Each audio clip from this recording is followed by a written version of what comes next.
Nik uste gaur ikusi dugun mahai inguruen, naiz eta lau erakunde edo lau iturri oso ezberdinak egon, bai teknologiko enpresa itzela, bai diputaziokoa, bai Euskadin gestio eredukoa eta bai gu industrial automozion, danok gagozela erronka berdina baten aurre.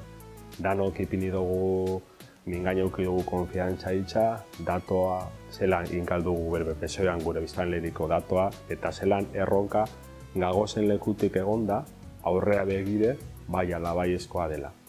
Orduen da apurbet, baiestatutea gure sektoretik ikusten dugun errealitatea, beste konplementaria batetik bai berdina ikusten dugula.